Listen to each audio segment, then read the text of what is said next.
All right, it is 6:02 and we are going to go ahead and get started. Parents, I just want to thank you all for joining us this evening.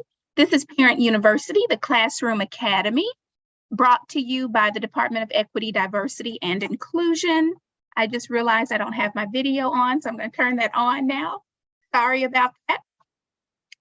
Parent University has 3 different layers. There's a district level academy, a campus academy, and a classroom academy. And this is an example of what a classroom academy is. This is where we look for opportunities to give you a glimpse into how your child is learning in the classroom. We in the department, we believe, and in the district, we believe that literacy is equity. And so with that idea, we want to make sure that we are equipping you as a parent to really be able to support early literacy skills at home. So beyond having your child read 30 minutes a night, which I know most of your teachers, that's what they're recommending, and that's absolutely fantastic, and we want you to continue that. But we also want to empower you and equip you with additional tools to support early literacy skill building with your little learners. And so that's why we are here providing this classroom academy for you. Nicadria, you can advance the slide. At this time, we do want to give anyone who's on here who would like to move to the Spanish facilitation room an opportunity to do so. The instructions for choosing the Spanish Zoom or the Spanish interpretation Zoom are on the screen. And Alejandra or Maria, if you want to get in and read those out loud, please feel free to do so at this time.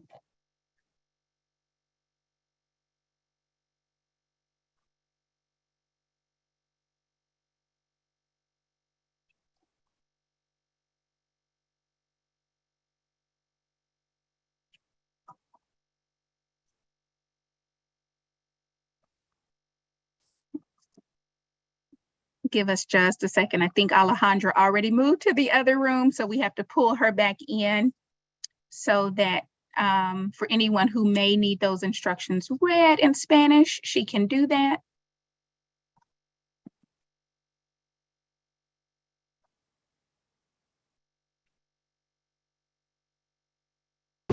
Buenas noches. Para seleccionar el idioma, usted le va a oprimir al icono que está del lado derecho, es el globo terráqueo de la parte inferior de la pantalla. Ahí está etiquetado como interpretación. Usted oprime donde dice español, le oprime y ahí ya se va a ir al lado español y ya nada más lo pone en silencio para que no se escuche en el audio. Gracias. Thank you, Alejandra. So again, for any of you who are wanting to switch your mode of communication, your language to Spanish, those are the directions. We'll give about 30 more seconds and then we'll advance to the next slide.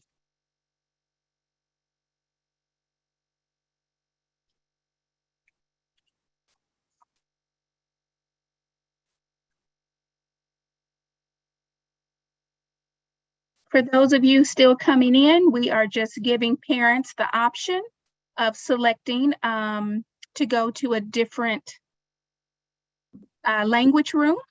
Tonight, we do have available a Spanish room. And so we are giving them the option to do that.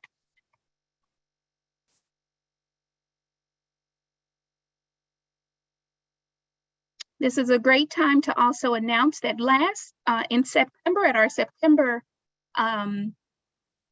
Classroom Academy, we did have the question from a parent about an Arabic room, if we could host these in Arabic. And I just want to announce that we are working on that. We have learned that we can do multiple rooms besides the one.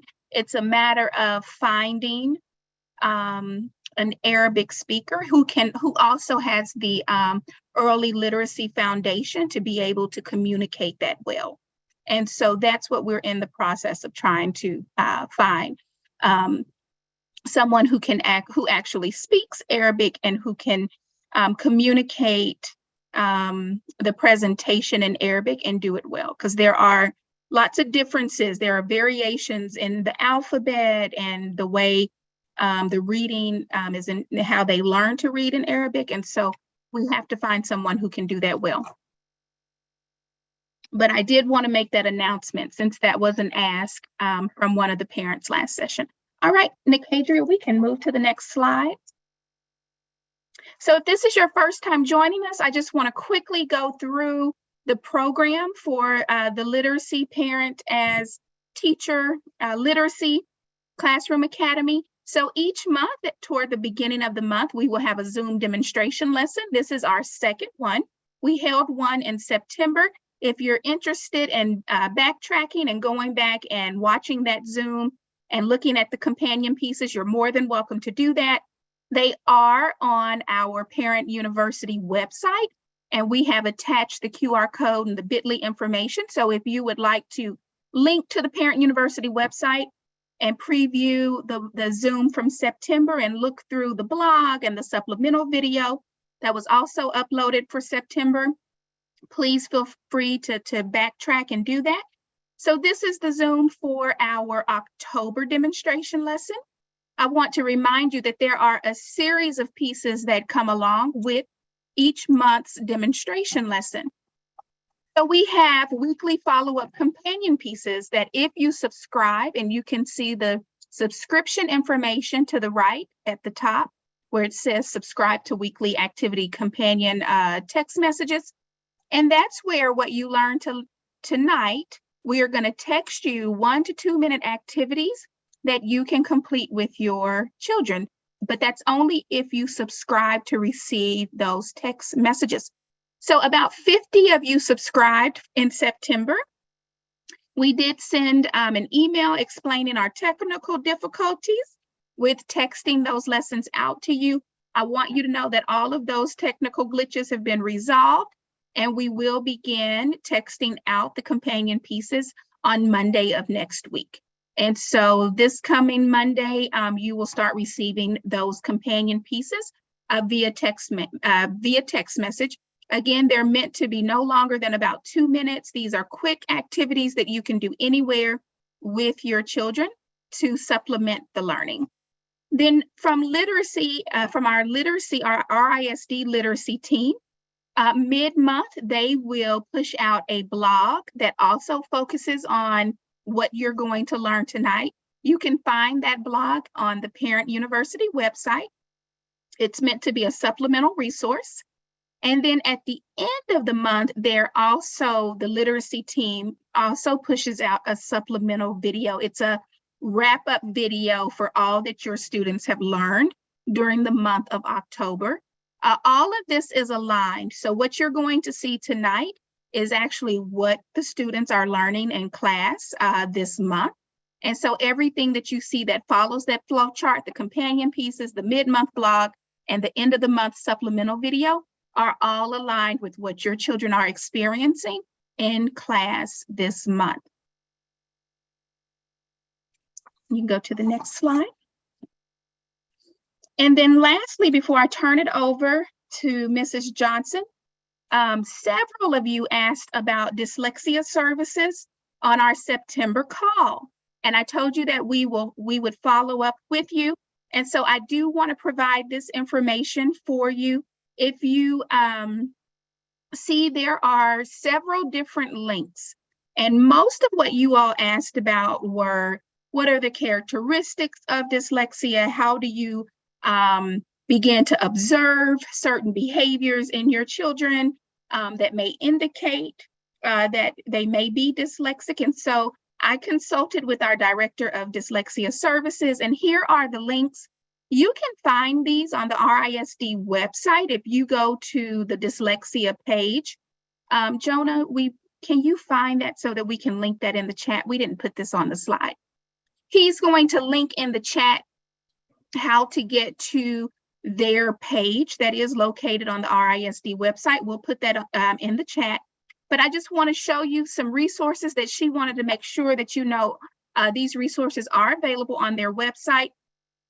If you look, when you go to their website, and actually you can see at the top the website link as well now. But if you go to the website, there are videos that they have on the website, ADHD and dyslexia, what that looks like, how that shows up for students, dyslexia in the classroom, understanding dysgraphia, gifted and dyslexic. So lots of different resources that are there for you to take advantage of. And Jonah has also linked that website in the chat. The Dyslexia Handbook, will you click on that real quick? So again, several of you asked about characteristics. If you look at the table of contents, once you access the handbook, you'll see that chapter 1, there are definitions and characteristics of dyslexia, screening, what that process looks like, etc. So lots of great resources on that website that we just want to point your attention to or direct you to.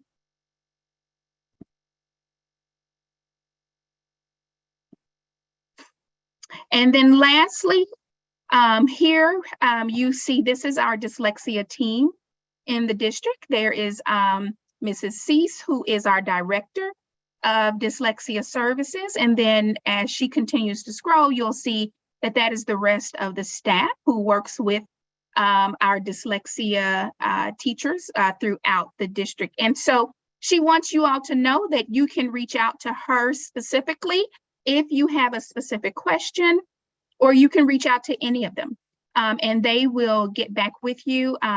So as you go through the website, if you're not finding what you're looking for, or you have a more specific question, please feel free to reach out to one of them. This contact information is also on that website. All right, and with that, I'd like to introduce you all tonight to Ms. Johnson. Ms. Johnson is the one who actually does our literacy demonstration lessons. She is a teacher at Lake Highlands Elementary with 20 years of experience in elementary education and a master's in pre-K-6 reading and literacy. She is passionate about all students having the opportunity for a strong foundation in literacy in order to develop into readers, writers, and communicators. And with that, I'm going to turn it over to Mrs. Johnson. Hello, everyone. Welcome. I'm so glad that you are here tonight with us for our second month of learning. And so I wanted to start off with this quote because this is why we are here. This is the why.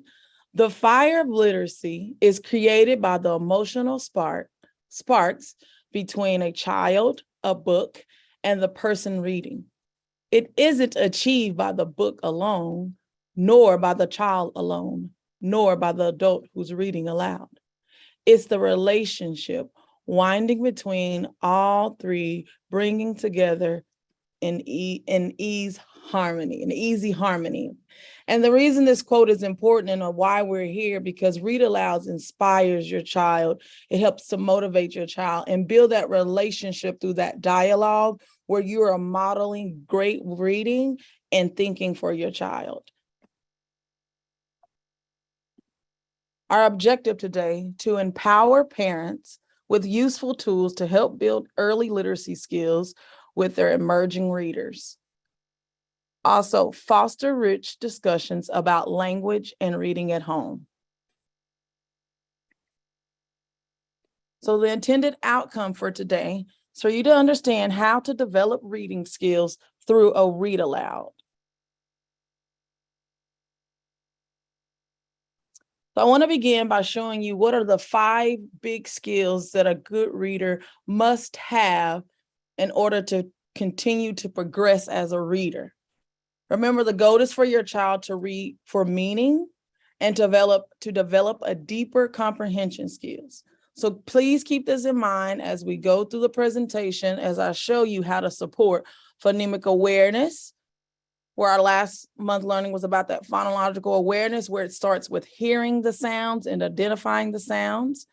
Then the phonics piece is how they connect those sounds to the actual letters, the graphemes. And then fluency, where your child is reading accurately with expression, intonation, and the appropriate rate, which that builds the comprehension skills, which is understanding and analyzing what they listen to or what is read. And then as you're reading through the text, you will build and define those vocabulary skills as they're learning new words as you guys are reading at home together. So just keep this in mind. Every reader needs control over all these components. So the power of read alouds. I love read alouds. Read alouds happen in the classroom every day. And so the power of it develops those metacognitive skills. And this is teaching your child how to think while they're reading. Motivation. You can motivate your child to love books, find a specific genre that they love, an author that they love, to continue to check out at the library and read those books. It also builds vocabulary, just those different vocabulary words that are within text that they can connect to other texts. And read alouds build that strong, deep comprehension skills, where they're able to connect from different genres, such as informational, poetry, and fictional texts. They're able to connect that learning through reading all of those different genres. Reading performance. It's just as an early reader, it enhances their reading performance. It gives them that motivation and that drive to want to read and pick up those books. And then as you are reading aloud, you're modeling great expression and language to your child to also build that confidence as they are reading.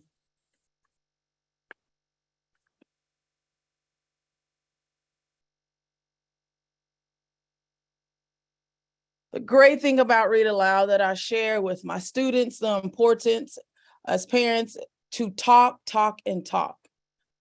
Oftentimes we think reading the words on a page are more important than the discussion.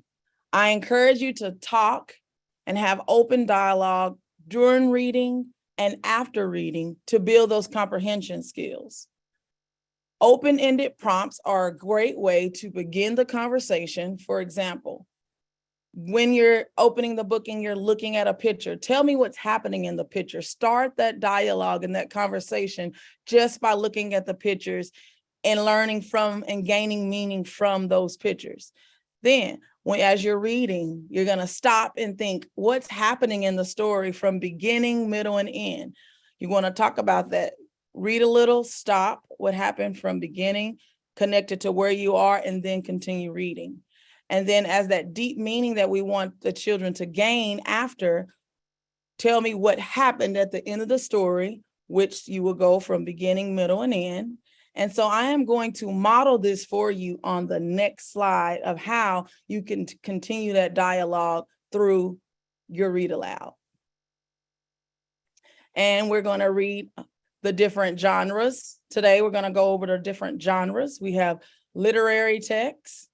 And literary texts encompass informational texts, poetry, and mystery. All the genres your child is exposed to at school daily. So literary text. Literary text encompasses fairy tales, fables, fictional text, poetry, drama, fantasy, and mystery.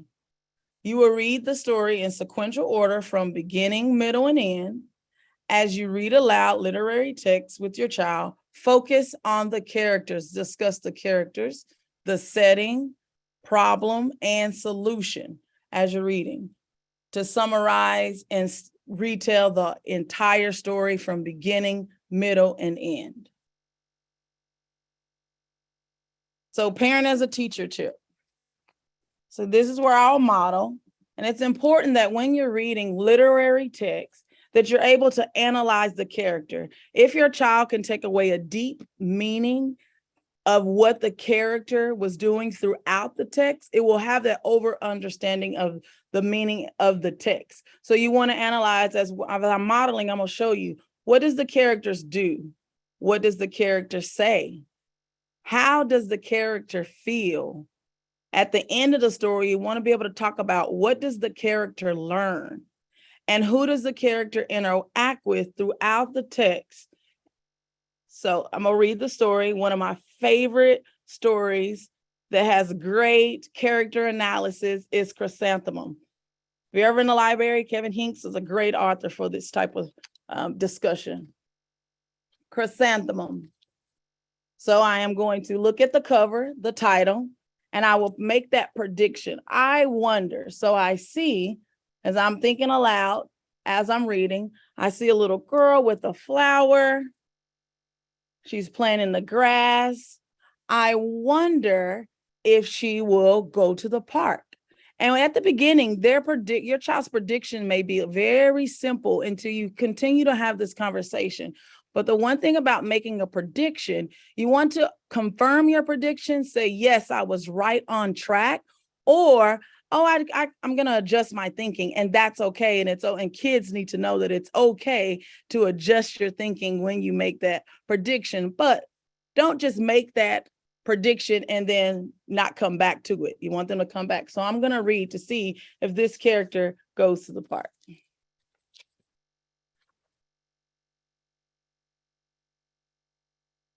See? The day she was born was the happiest day in her parents' life. She's perfect, said her mother. Absolutely, said her father. And she was. She was absolutely perfect. And as you see, I'm modeling that fluency, modeling reading with expression and intonation. And that's a wonderful skill for our emergent readers to hear, is the fluency and that modeling of good reading and pace. So I'm thinking about the cover. She's small. We're talking about that. Her name must be everything, she said, her mother. Her name must be absolutely perfect, said her father. And it was. Chrysanthemum, her parents named her.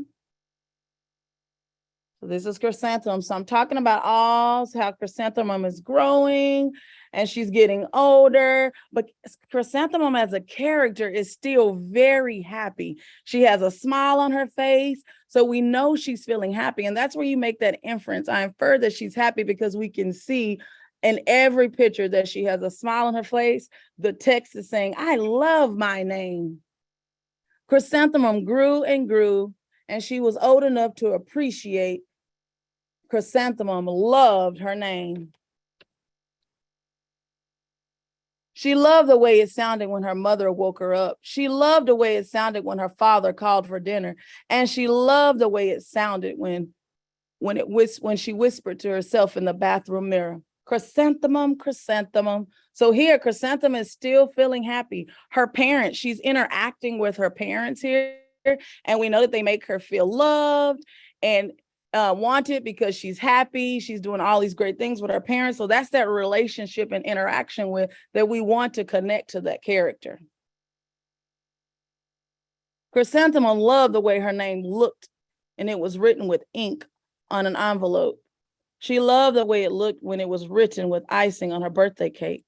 And she loved the way it looked when she wrote herself with her name with a fat orange crayon. Chrysanthemum, Chrysanthemum, Chrysanthemum.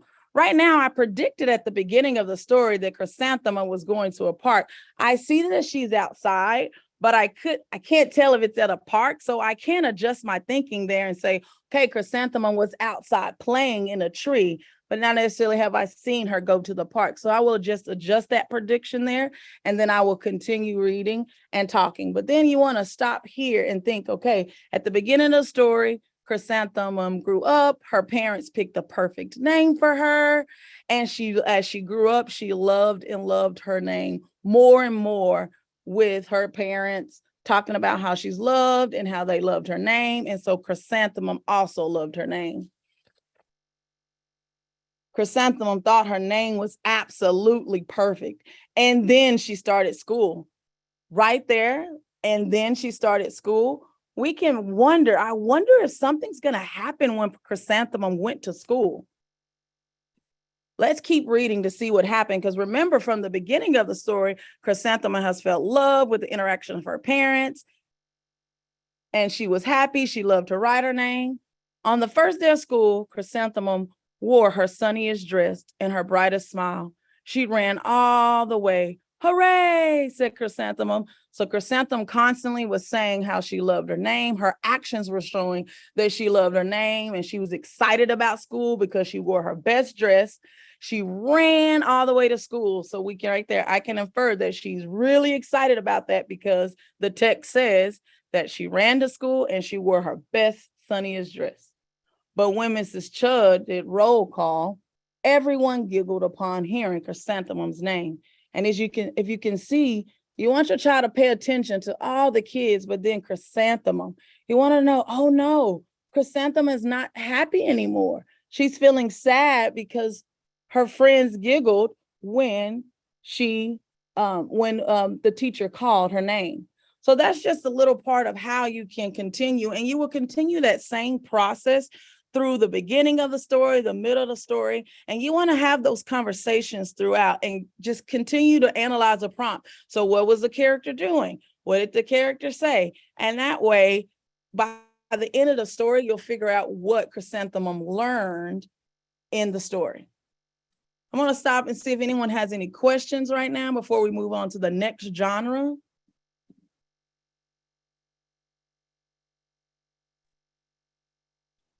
I don't see any questions on the Q&A board or in the chat at this point, but if someone types something in, I'll kind of let you know. Okay.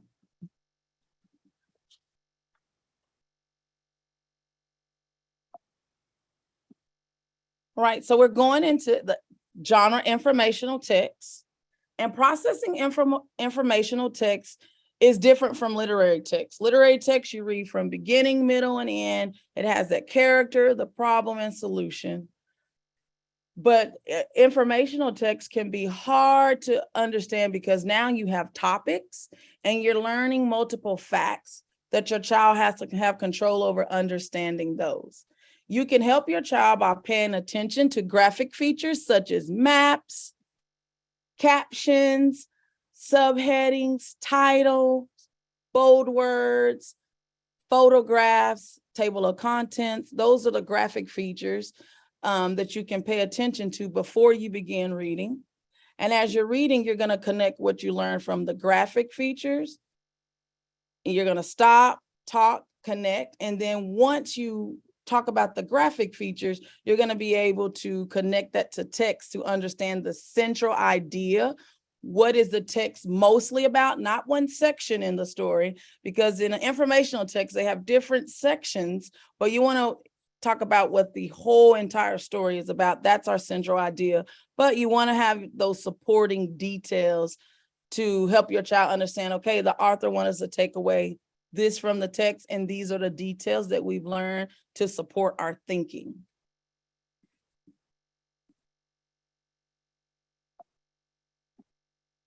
So parent as a teacher tip. These are some prompts. I learned blank from the graphic feature, which I've mentioned were timelines, maps, captions, bold words, titles, subheadings. The central idea is, what was that story? The whole story about, not a section. What did we learn from the whole story? After we get to the end, what did the author want us to take away from it? And then my supporting details are two or three details to support their thinking will help them see that they connected to text and what they've learned. Okay, and I will right here model that graphic feature walk and how to start with the graphic features. It's important that you help your child, even in a literary text, see that the illustrations in a literary text, you're able to gain meaning. Just like we looked at the photograph of Chrysanthemum and we were able to say, oh, she's feeling sad because her head was dropped. We want to make sure that they understand that pictures help us gain meaning. So we want to connect what we see and what we read. So this is a book, Food, River, Food Chains. And already that's a graphic feature. You can talk about what is a river. You can connect to food chains, and you can also connect it to science.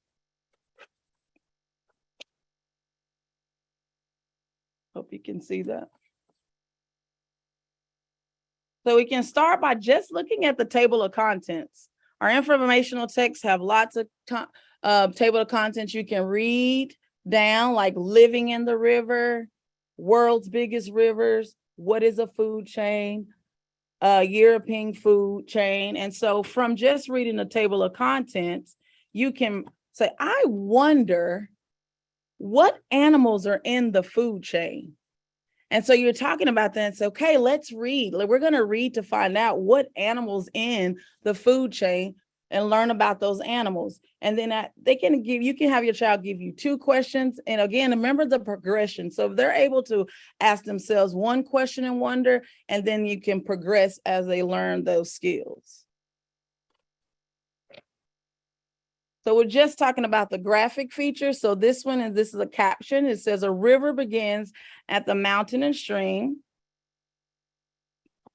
And then you can talk about how now we understand where the river begins and how it begins at the mountain, stream. And we can talk about that. And then we can actually read that and connect it to text. Living in a river. Rivers begins in the hills or mountains, which we already learned that from the caption before we even began to read it. So you want them to see how we gain meaning here, and now we're going to read and we're going to connect the 2. Streams pour downhill and join together to make a river. The river flows slowly as it crosses flatter land until it reaches the sea or lake. And so they're seeing that those graphic features are important, and it helps you gain deeper meaning. So now we already understood about the mountains before we read it. And you can just continue just to talk about different graphic features before you read. Like, again, what did they learn? I learned from the map that these places are where rivers are located. And then you will just continue those skills until you reach the end of the text. And then I will have them go back and read it. And as you're discussing the graphic features, oh, remember when you said we learned that these were all the places where rivers are located? Oh, we just read that, and continue to connect all the way through. So that's how you can use the sentence stems to help you and help your child with the read alouds and to process that. Okay. Is there any questions? All right.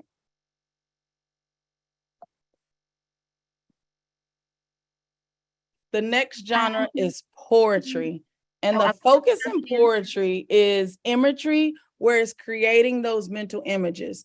Mental images are also used in literary text, where in school we say painting a picture of your mind, or we connect it to movies, because, you know, students and kids watch movies from beginning and end. And so we want them to see it's that process to keep it going with those mental images. So I'm going to read Sunny June, and then I will read it and kind of share my mental image. June is June is a short word. That's why I like it. It's easy to spell and easy to say. But just seeing June in my mental image, I already see the sun, it's being hot outside, and all the things you can do in the month of June. So I'm already starting to, even just talking about hearing the word June, I'm picturing that in my mind. All the things we do. School is out in June. We can play longer in June. To play in the sun. So when you play in the sun, you're thinking about outside, the things like playing soccer at the park, on the playground playing. That sun shines on us summer day. I am as sorry as I can be when bright, lovely June has gone away. So that's basically, that meaning is when the summer's gone, it's turning cold. The author is sad about June going away. And so you want your child to see that mental image of the sun, the playing, and then how they feel when the summer's over and now the fall temperature is coming in. Okay. And so in this point right here, so that mental image is very important for them because poetry helps create that mental image because it uses sensory language. Remember our phonological skills, rhyming, alliteration, onset and rhyme, sentence segmentation, phonemic awareness, and syllables can be reinforced in poetry and the other genres we discussed today. So here they have rhyming words. You can talk about the rhyming words like say and day rhyme. You can pull out those. You can ask them about beginning sounds. What does June begin with? What sound does it begin with? How do you spell the J sound? So you can still work on those skills throughout as you're creating mental images and reading through text. So parent as a teacher tip, I am going to read the poem, a poem to you, and I would like you to use the chat to share your mental images at this time. So I'm going to read the poem. It's titled Scarecrow, and I want you to share your mental images as you are listening to the poem. Scarecrow. Scarecrow, oh scarecrow, lonely must be, forced to scare away your only company. Out in the open, surrounded by fields of ears, but no one to see your smile. Oh, hear you cry your tears, or hear you cry your tears. Now your clothes are only tatters, your bounty almost grown, but the only thing that matters is you spend your time alone.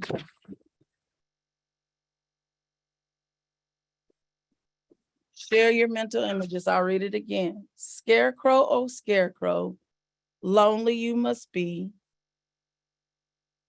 forced to scare away your only company. Out in the open, surrounded by fields of ears.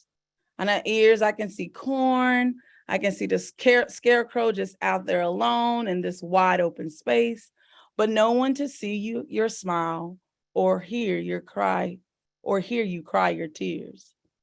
Now your clothes are only tatters, your bounty almost grown, but the only thing that matters is you spend your time alone.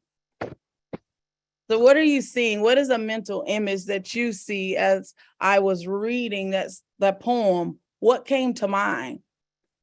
Because it's important for you to share your mental images. So I would share my mental images as I'm practicing, like I see a scarecrow out, lots of corn around, and then I will let the student share, and you should let your child share their mental images and compare the two. Because every reader processes information differently, and that's okay. So they need to see what you were seeing in your head, and you want to see what they were seeing, and y'all have that open discussion about it. Does anybody want to?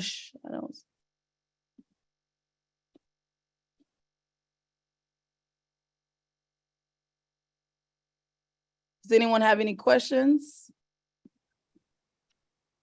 I don't see any questions. Okay, we will move forward.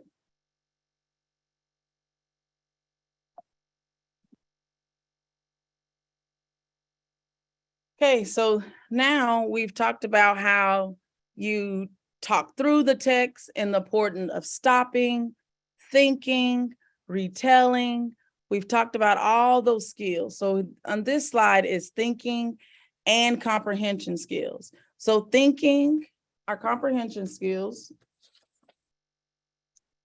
asking questions, making predictions, and making connections are a part of reading process with the text to stay engaged. Making inferences, creating mental images, and synthesizing new thinking within text so your child can think deep within text. So these are asking questions, making predictions, and making connections is that thinking process. It helps your child to stay engaged from beginning, middle, and end of the text instead of reading those words and moving through without that understanding of what was read. And then making inferences, creating mental images, and synthesizing, that's thinking within the text. So after you're creating that deeper meaning, your comprehension skills is where the deeper meaning of learning comes in.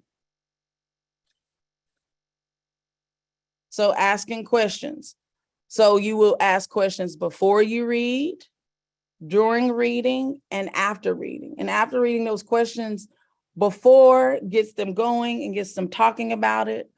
During reading, it keeps them connected. If you're reading in literary text, it keeps them connected to the character and what's happening in the story, the problem and solution, even in an informational text, what they're learning and connecting those graphic features to what they're reading and learning. And then after those questions, once you ask questions after, it teaches kids to go and they want to learn more. So that means they'll go find another book. They may conduct some research just to find those answers to their questions after they finish a text.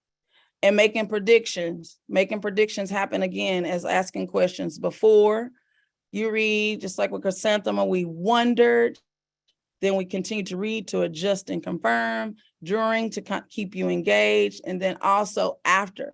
What are you wondering? What do you think? How could this story be extended after you reading? Like if it was a different ending in that way, and then making connections in this text to text.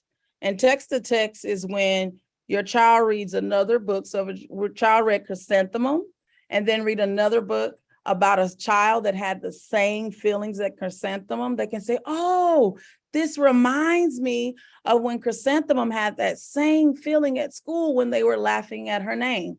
So they're able to make that connection from another text to another text. And also text to movie. Text to self is thinking about the movies or cartoons or TV shows that they've watched, connecting what they've learned from those back to a book that they've read. And then text to self will be those personal connections that once you've analyzed the character or once you've learned information, those personal connections like, oh, we went to the beach this summer and I saw fish in the sea, and they can name the fishes they saw, but also connected about what they learned in an informational text. So that's that personal connection. Text to world sometimes can be the hardest connection because your child is not sitting around watching the news and knowing what's going on, but that's where it comes in. Your modeling can help them. Oh, remember when we saw on the news or we heard about the pollution in the air, and we're talking about animals that have the food chain is in the river, how it's important to keep the rivers and the waters clean so those animals will be able to eat and survive. So that text the world is what's going on in the world and connecting it to what has been read.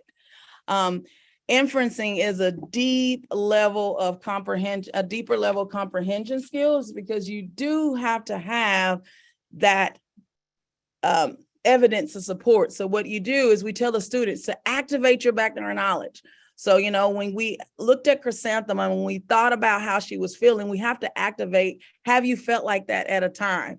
And then we connect it to what we read to make that inference and support. Like the picture at that time helped us infer how Chrysanthemum was feeling because her head was down, she was sad, and it's quite, I don't like my name anymore. So that's where you make that deep inferencing, but you can have those stopping points within the text and using your, of course, graphic features. You can use your illustrations from a literary text. And we went over creating those mental images and visualizing. Visualizing don't just happen in poetry. In every book your child reads, you want them to create that mental picture so they continue to, again, stay focused and understand the beginning, middle, and end of a text, or what facts I've learned at the beginning, I want to carry over to the middle of the story and to end of the story to get that central idea. And then to synthesize information is, how can I take that new learning and connect it to other stories that I've read?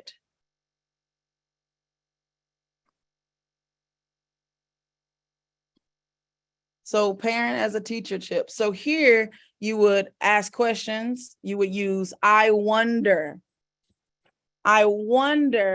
what type of animals will be in the food chain. You would make predictions. I think we will learn about what animals are in the river, how is a river developed, or you can use I predict. Remember, you want to confirm or adjust those. And then making connections. It could be, this reminds me of, they may say going to the pool. They may say, something simple that they can relate to.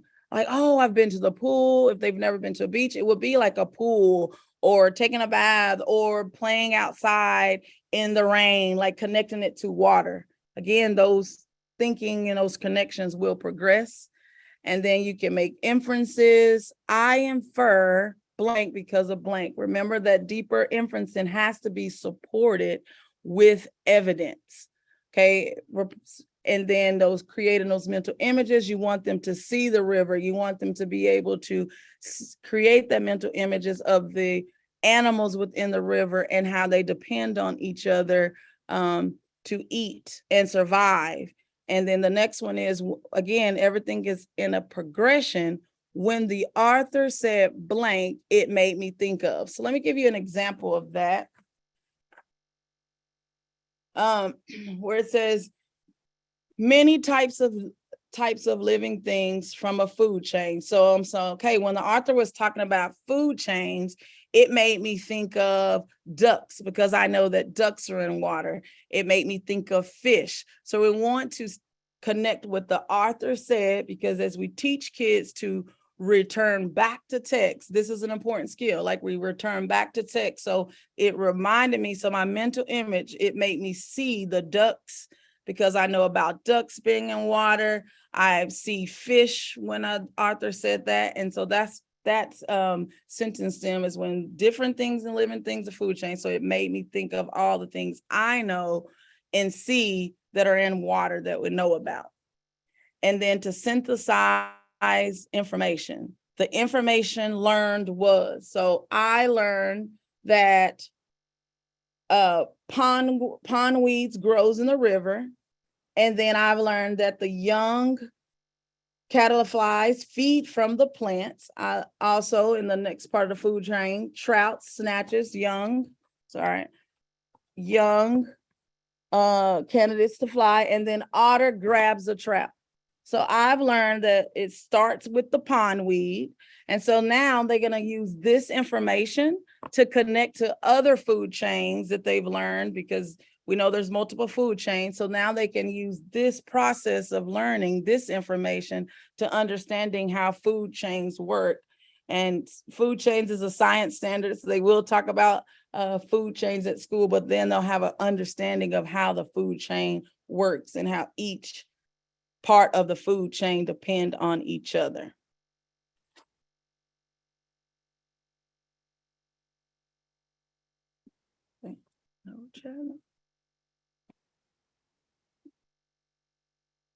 All right.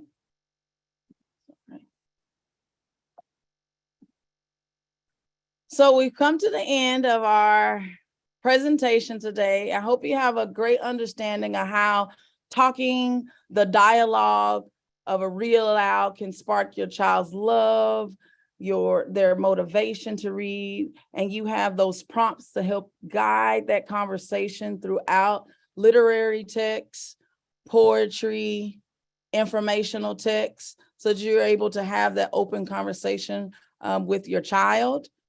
This is a reminder, our monthly learning will have November 7th, which will be phonemic awareness. Remember, that was the last component of our phonological awareness, that it's a big, big component of your child hearing all the sounds and being able to manipulate those sounds. And then December 1st, we will have phonics and spelling to end the year of our monthly learning. I want to just remind you, our weekly companions will be sent out on Monday. You can subscribe to receive those weekly companions. And then again, the quote, today a reader, tomorrow a leader. So read alouds can build that reader and build your child as a leader, a motivated leader. I want to say thank you so much for joining. subscribe to our weekly companion activities through text messages. Are there any final questions? Yes, we do have a couple of questions, and we'll go back some of those screens so you can see those links in just a second. Okay. I lost her. So apparently we did have participants who were trying to write out what they were seeing when you in their head, like their mental images, as you were reading, but the chat was disabled.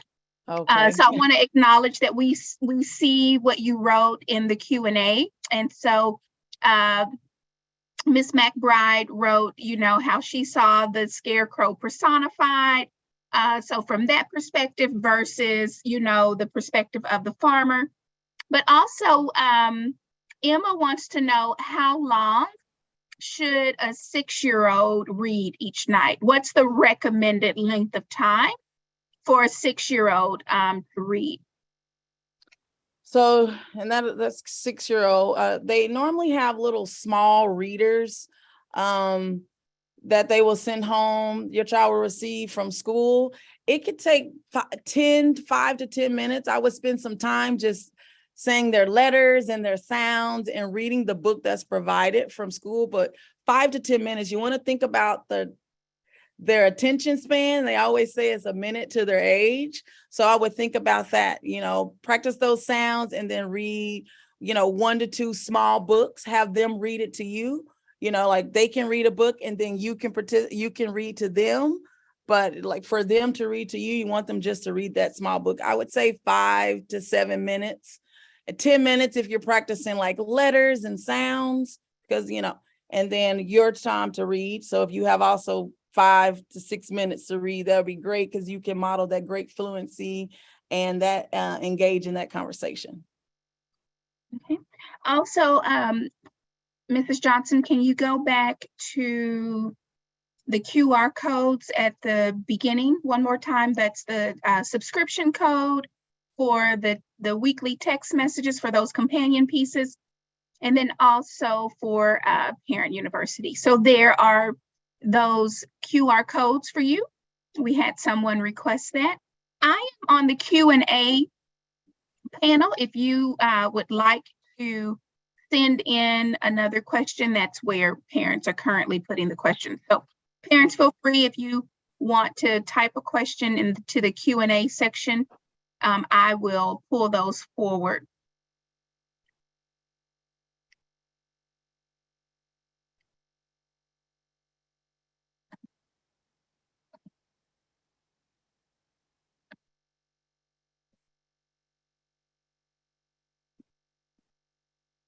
And then if you are in the chat, I know Jonah, someone typed in and said the chat was disabled. But if you are able and you're in the chat, you can see that he is posting those links as well. So we do have another comment. I have a 6-year-old. She's learning how to read, but has difficulty staying still. And she memorizes a book and knows how to read it. But if choosing a new book, she'll forget some words. What can I do to keep her focused? So here we have a student who's having some difficulties staying still, but also she's memorizing the book. And so it sounds like she's reading the book from memory. But if choosing a new book, she'll forget some words. What can I do to keep her focused? And with that process, when kindergartners have those small readers, it's so repetitive. Only thing that changes is that last word, which matches the pictures. So it seemed like, so they are fluent with reading that, but rereading the same book builds fluency. So if the teacher sends home another book, you can read that book and the other book because of the fluency piece. And it's only that one word changing throughout text. But again, if your child is not remembering those skills for the next one, we want to focus on those sounds. Once your child has control over the sounds and start to decode unfamiliar words, you will see the progression, and you'll see that, yes, she is not able to transfer that. It's because she doesn't have control over those sounds. And that's just that process of that kindergarten. Once they have control of those sounds, they'll start doing more with their sight words. You can practice high frequency words, but that's just that progression. So please let her keep reading that book for that fluency, because when she gets into harder text, you want her to keep that fluency. But again, practicing, if she missed a high frequency word, you can stop and practice that high frequency word with her. I'm sure it's something she's practicing at school, but those are just all acquired skills that may take time. So you just continue to practice like letter sounds, segmenting sounds, high frequency words, and those will build that skill. And you will see the progression as she continue to go through kindergarten. And to this same parent who wrote in, I would recommend that you go to the Parent University website and watch the first Zoom that Mrs. Johnson did for us, because she talks a lot about different strategies that you can use with your student to help break up some of that as well. So yes. Stopping and talking about alliteration, talking about rhyming words, beginning sounds, all those things she demonstrated with the first Zoom lesson in September, and that is uploaded on our Parent University website. And just know she will get stronger as she reads more, and the more you can read aloud will help as well. Okay, I think that is, I don't see any other questions coming through. Do you see anything, Jonah or Alejandra, in the chat? I'm on the Q&A board. I don't see anything more on the Q&A. I believe they have been answered live. Okay. And the chat is enabled, and I only see parents saying thank you. Okay. So I think that may be our last question. So again, if you subscribe to receive the companion activities, you'll begin getting those text messages on Monday of next week. We're going to try to send them out on Monday and send another one on Wednesday. They're really quick activities. Your kids don't have to be at a table to work on the activities or in a quiet spot. It's just something, if you're at the grocery store and you get that text, or at the dinner table and you get that text, if you're visiting the grandparents and you get that text message, it's something that you can turn around right then with your kiddo. And so please subscribe for that. Nikadra, can you go back one more time to that subscription page? Please subscribe if you are interested in receiving those, and those will begin coming out on Monday.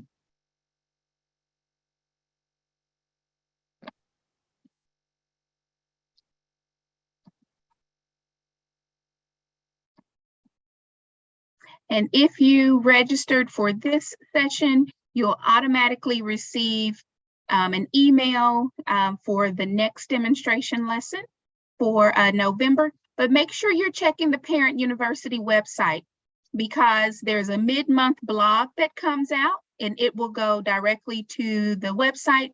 And then there's an end-of-month video, supplemental video, that will help you continue to grow in your capacity to help your early readers at home as well. And so I don't see any more questions coming through, so I think we are good. Let's see, yeah. I think that we are good. And so with that, we'd like to, again, thank you all for coming out and joining us, and we hope to see you at our November demonstration lesson. Thank you and have a great night. Have a great night.